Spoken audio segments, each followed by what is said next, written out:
Israel is being hammered mercilessly in Gaza. We will talk about that in this video. I will explain to you more in details with maps and all the visuals really that you need in order to understand the situation.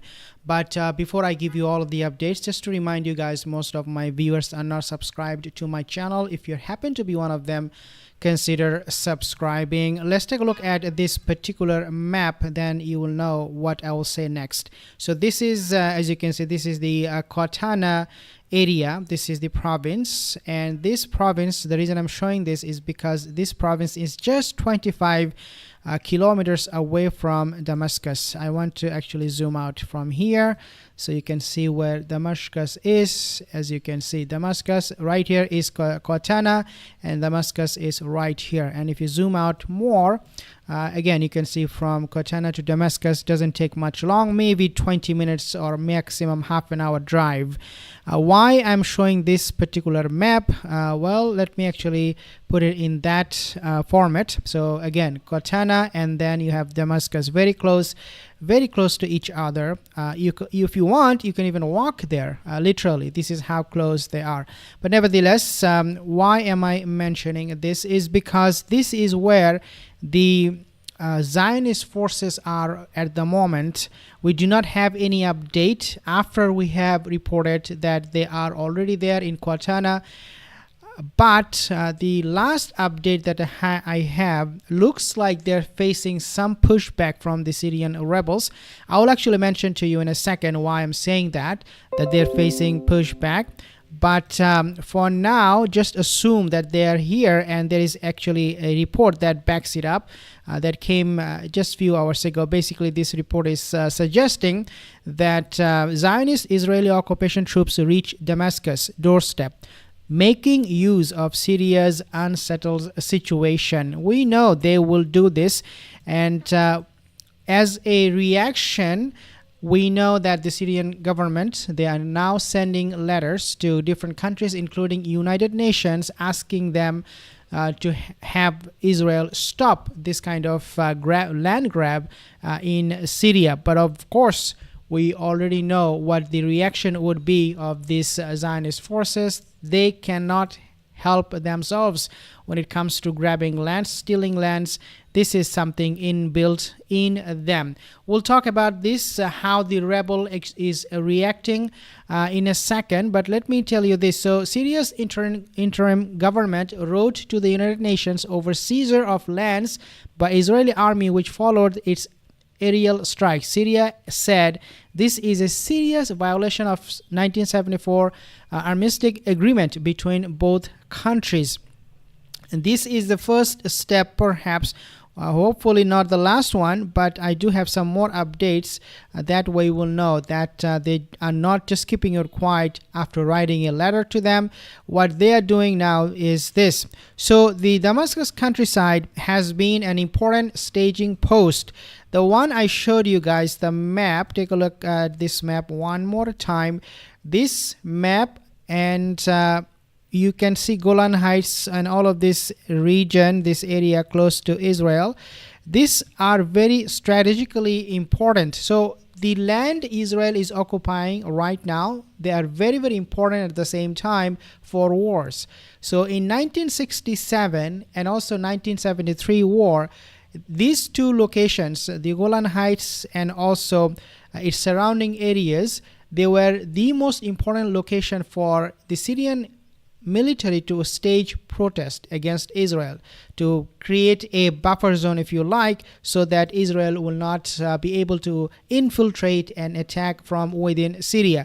And these are the exact locations that they are using, the Zionists using, and they are occupying this land. Now, as soon as Bashar al-Assad fled Syria last week, to escape a shock rebel advance, Israeli troops began moving themselves. Take a listen. First, what they did, they took the UN-operated buffer zone in the occupied Golan Heights, seizing more of the Syrian plateau it has occupied for half a century. So this is nothing new again.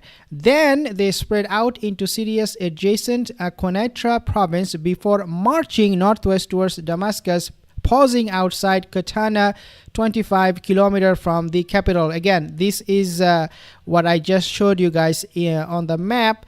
If you take a look at this region, Katana and Quneitra, these are all very close to Damascus, to Syria, sorry, to the capital. And therefore, Israel is marching on in order to almost like knocking on the door of Damascus, showing that we are in control, we have eyes on you guys, and that we can strike you anytime. In addition to this, I also believe that Israel is going to be using some spies. They will be probably paying some locals to spy for them as to what is happening inside of Damascus. Now, here comes the setback. So, Abdullah Sheikh, the rebel commander, so this is coming from Syrian government or the rebels commander, he is now overseeing the town, says the Israelis will go no further. So, I don't understand why they are now talking when the Zionist forces are only 25 kilometers away from Damascus. I don't know why they're talking now. They should have taken measures and steps to stop Israel right at the buffer zone. But they said they will not go further. Okay, so the commander said, we refuse to let anyone enter Syria. He tells Middle East Eye from his new office in the town's municipality building. Okay, Israel's invasion has forced Syrians in the areas outside Katana to flee to the town. So Israel's invasion, you can see how terrified people are in that region.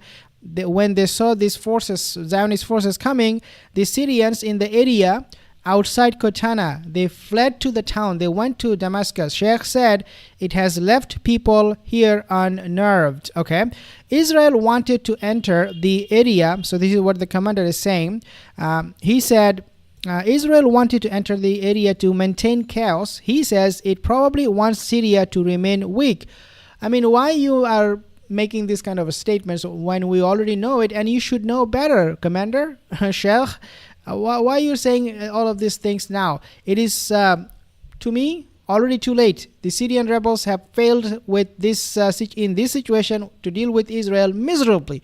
They have failed it. They are focusing on building Syria when their borders are wide open for the enemy to come in. What kind of country you will have once you have your enemies knocking on your doors every single day? I don't know. But this is exactly what is happening now.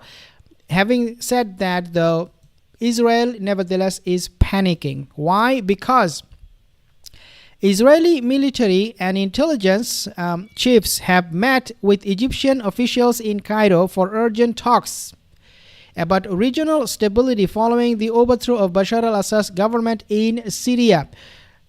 They are now panicking because, if you don't remember, Mohammed Morsi, Egyptian president he was killed in the prison, who took over the charge of Egypt back in the year 2011 or 2012, he promised protection for the people of Palestine, and he was willing to mobilize Egyptian army to counter Israeli aggression against the Palestinian people and also in Egypt.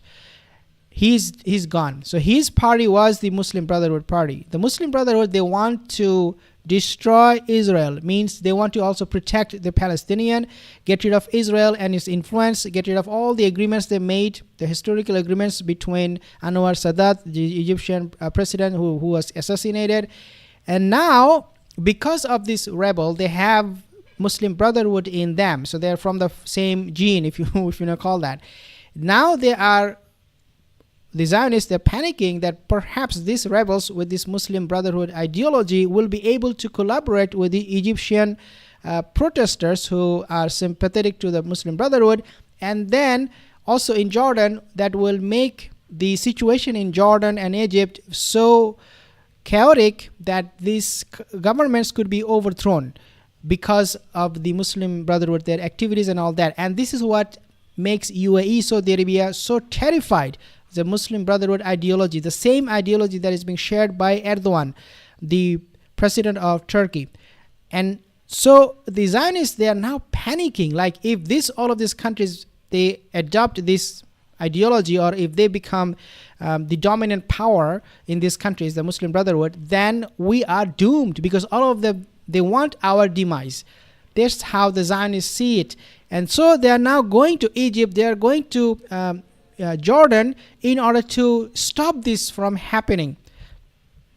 The meeting, reportedly attended by Israeli Chief of Staff Herzi Halevi and Shin Bet head Ronen Bar, took place on the same day Israeli forces launched an Operation Bashan Arrow, seizing territory and attacking military infrastructure across Syria. This is how important it is for them. The moment the rebels took hold of Syria, the Zionists, they mobilized their diplomatic personnel to go to different countries and try to subvert the authorities in Syria and give it to those people whom they love or whom they like. Means they don't really like these rebels because they have connection with Muslim Brotherhood. According to Marif, the meeting, initially focused on a potential hostage deal in Gaza, was requested by Egyptian officials to discuss the regional threat posed by the events in Syria. Right now, of course, Sisi and King Abdullah of Jordan, Sisi of Egypt, they are panicking too, because they have been a spectacular failure to deal with the situation in Gaza. So they are afraid. They are scared to death, I can tell you guys, because their people are not happy with them. We have seen a lot of protests in Jordan and also in Egypt. And now Syrian government, who is very sympathetic to the people of Gaza, they have this Muslim Brotherhood ideology embedded in them, could be coming after these governments in both Jordan and Egypt. Avi Ashkenazi, Marib's military correspondent, said the concern is twofold. On one hand, the Muslim Brotherhood may try to exploit the problems in Syria to re-influence the situation in Egypt, and on the other hand, Iran may try to agitate the region and try to take over Jordan or harm the Middle East. Of course, these are all nonsense stuff about Iran, that they say they will take over Jordan, they will take over Middle East, they will harm Middle East. These are all nonsense. These are all bull's crap. The reason, because Israel is doing it. It's not Iran. They always do things and blame Iran for it when they are doing it themselves. So, for example, Netanyahu is saying Iran is trying to conquer or capture lands in the Middle East. Who is doing this? It's Israel. So they blame Israel for Iran for everything they are doing in Syria. I mean, the hypocrisy and the shamelessness is so open, for public display, that they don't. I don't think they have any more shame anyways. In response, Israel is increasing security measures along its border with Jordan, including a new fence and army unit for the eastern border.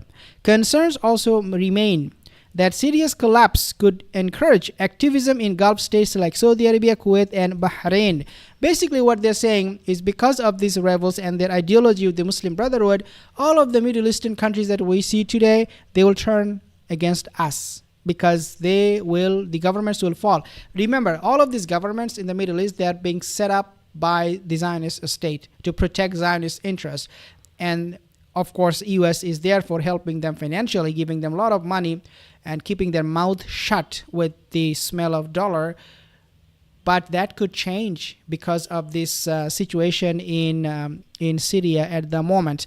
I also want to talk to you guys about the situation in Gaza for a second, because we do not want to forget what is happening in Gaza. And honestly, this is why we are here, to talk about the people of Gaza, the oppression, the genocide taking place. So, Al-Qassam brigades, coming from Hamas, the military wing of Palestinian resistance movement Hamas, broadcast scenes documenting the moments its fighters attacked a military truck carrying a number of Israeli soldiers west of the Jabalia refugee camp in the northern Gaza Strip on December 9th. Two things you have to understand. Number one, these resistance forces, Hamas, they are denting the morale and the courage of the Zionist forces every single day with new attacks. And number two is they are documenting all of this on camera. Can you imagine? The resistance force, they want you and I to really believe what they are claiming to be true. And we do believe, because we see it from their filming of the events. Unlike the Zionist forces, they issued, or they actually have imposed, a gag order on all of the journalists, not only just in Gaza, but also in the Zionist, the fake state of Israel itself. Therefore, the propaganda, if you like, or the when it comes to launching a campaign, online campaign, Hamas is winning, not on just online but also offline, and people really have no other choice but to believe their stories because it is coming on camera. And we can see with our own eyes how they're inflicting these casualties on these on the Zionist forces. I don't normally share those videos with you guys simply because YouTube will flag me. But if you want to watch them, you can always find on Google. Just search and you'll see the events in Gaza. Al-Qassam Brigade said in the video that it had targeted trucks and military vehicles loaded with Israeli soldiers near the communications junction west of Jabalia. The Israeli occupation army had earlier announced the death of an officer and 2 soldiers in the Al-Qassam ambush in Jabalia. Again, they have announced, they have filmed, they have recorded everything, all the events. They're keeping track of the number of children who are getting killed. In other words, they have they are well prepared, more prepared than the Zionists when it comes to propagating their message. Even though we know everything Zionists say on camera, every time their tongue moves, they lie. We know that. But nevertheless, even in this case, they are still losing to Hamas. Now, this guy, John Bolton, right here, the other guy, he was the national security advisor of Donald Trump from the year 2017 to 2019. He was also a U.S. ambassador to the United Nations from 2005 to 2006. This is what he has to say about Iran. Because think, they cannot contain this whole situation until or unless they also contain the Iranian regime in terms of how they make decisions, how they are developing their nuclear weapons and all that.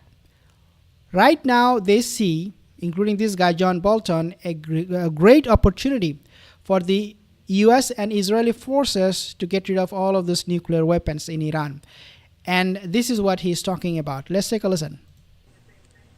Well, I think this is clearly the best opportunity Israel is ever going to have. So again, best opportunity Israel going to have to what? To destroy all the Iranian nuclear sites. I just wanted you to understand what he's talking about. They would be fully justified in doing it. Iran, for those who care about international treaties, has been violating the Nuclear Non-Proliferation Treaty for decades. It has no legitimate reason to have a nuclear weapons program. Israel has already struck part of it, according to press reports, in its response to Iran's April ballistic missile attack on Israel. They should take out the rest of it. There are also reports in the British press this week that in the Revolutionary Guard top leadership, people are pointing fingers at each other for who lost Syria. This is very significant because this is an indication of fragmentation at the top of the Iranian regime. That's how an authoritarian regime begins to crack up, when the people at the top start going after each other. I'm not saying it's going to happen tomorrow, but with an 85-year-old supreme leader not in good health, finally, after 45 years, the Ayatollah's regime may be reaching a crisis point. And we should do what we can, frankly, to help the opposition with resources and communication. It does not require any American military involvement. But if the people could be convinced that the moment was coming, as they did after Masih Amini was killed by the regime 2 years ago, this regime could fall. It could fall. Well, no, it could. It will never fall. The simple reason for that is because people in Iran, they rally behind their government, and they come out on the street celebrating every single attack they launched against Israel. On the other hand, the Israeli, they're coming out on the street to protest their government. So there is a huge difference. One country, the citizen, the population supporting government, which is Iran. Another country, the people are fed up with their government, and that is Israel. So I don't know why or where they get this kind of rhetoric. John Bolton, a moron, a complete moron, he was fired by Donald Trump. He's no longer serving in the Donald Trump administration, and he doesn't even know how to pronounce those names, quite frankly.